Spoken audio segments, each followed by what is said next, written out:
ஓ முருகா! வெற்றிவேல் முருகா! வேலுண்டு வினையில்லை, மயிலுண்டு பயமில்லை. என் அன்பு தங்கமே, எக்காரணம் கொண்டும் இப்பொழுது மட்டும் என்னை புறக்கணித்து விடாதே. இதை புறக்கணிக்காமல் முழுமையாக கேள் தங்கமே. உன் குலதெய்வமாக உன் அப்பா நான் உனக்கு காட்சியளிக்கப் போகின்றேன். அப்பா, நீயே என் குலதெய்வம், நீயே எனக்கு பிடித்த சாமி. வேறு எப்படி காட்சியளிக்கப் போகிறீர்கள் என்று கேட்கின்றாயா? உனக்கு பிடித்த தெய்வமாக நான் இருக்க, ஆனால் உனக்கு குலதெய்வம் வேறு தானே. அவரின் மூலமாக நான் உனக்கு சில விஷயங்களை கூறப் போகின்றேன். நீ எப்பொழுதும் கஷ்டப்பட்டு கொண்டே இருக்கின்றாய் என்று வேதனை அடையாதே. உன் கஷ்டங்கள் அனைத்தையும் நான் அகற்றத்தான் போகின்றேன். நீ எதிர்பார்த்த தீர்வு உனக்கு கிடைக்கும் காலம் வழி தெரியாமல் தவித்து வந்தாய்.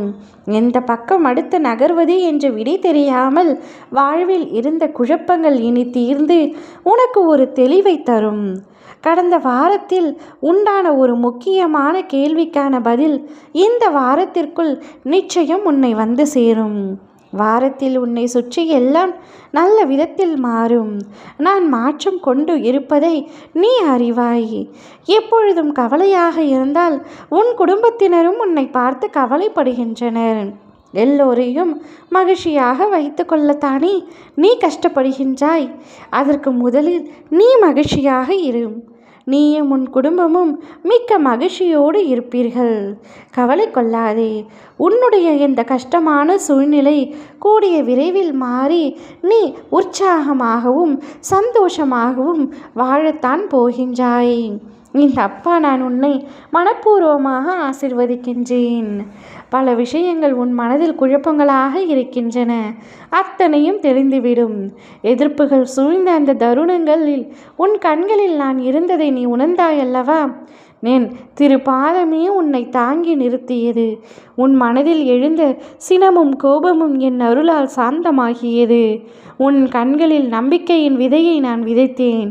உன் கரம் பிடித்து முன்னேற்ற பாதையில் நடத்தினேன். உன் வாழ்க்கையின் ஒவ்வொரு நொடியும் என் கருணையின் சாட்சியாகவே இருக்கிறது. நீ தினமும் நினைக்கும் என்னுடைய நாமமே உன் வாழ்க்கையை என்றும் காப்பாற்றி கொண்டே இருக்கும். கவலைப்படாதே. நீ ஏற்றும் ஒவ்வொரு தீபமும் உன் வாழ்க்கை விதியை மாற்றும் சக்தியாக மாறுகிறது. யார் சதி செய்தாலும் அதை உன் அறிவால் அறிந்து கொள்ளும் வல்லமையை நான் உனக்கு தருகின்றேன். என்னை காக்க யாரும் இல்லை என்று நீ பலமுறை அழுதாய் அல்லவா? உனக்காக உன் அப்பா நான் இருக்கின்றேன். உன் குல தெய்வத்தின் வடிவில் உன் அப்பா நான் இருக்கின்றேன். உன்னை நீயே அறிய செய்வதற்கும் நான் உண்டு. உன்னை வாழ விடாமல் வேரோடு சாய்க்க நினைக்கும் பகைவர்களை நான் வேரோடு நீக்கிவிடுவேன். உன் பாதையில் நிற்கும் தடைகளை எல்லாம் நான் சுக்கு நூறாக உடைத்தெறிவேன். அனைத்தையும் உனக்காக நான் செய்வேன் தங்கமே. நீ நினைத்தது நிச்சயமாக உனக்கு நான் செய்து கொடுப்பேன். அழகான குடும்பம், அமைதியான வாழ்க்கை, இவையே உனக்கு நான் தரும் மிக பெரிய வரங்கள். கடன், நோய், பகை எனும் சுமைகள் உன்னை எட்டாது. நல்ல உறவு நீ பெற்று மக்களோடு கூடிய குடும்பம், வாழ்வதற்கான வீடு, இவை அனைத்தையும் என் அருளாலும் உன் வீட்டு குல தெய்வத்தாலும் பெற்று சந்தோஷமான ஒரு வாழ்க்கையை நீ நிச்சயமாக வாழ்வாய். இனி உன் வாழ்வில் அனைத்துமே ஏற்றம்தான். நேரமும் காலமும் உனக்கு கைகூடி வந்துவிட்டது. இனி எல்லாமே உனக்கு சந்தோஷம்தான். ஓம் முருகா! வெற்றிவேல் முருகா!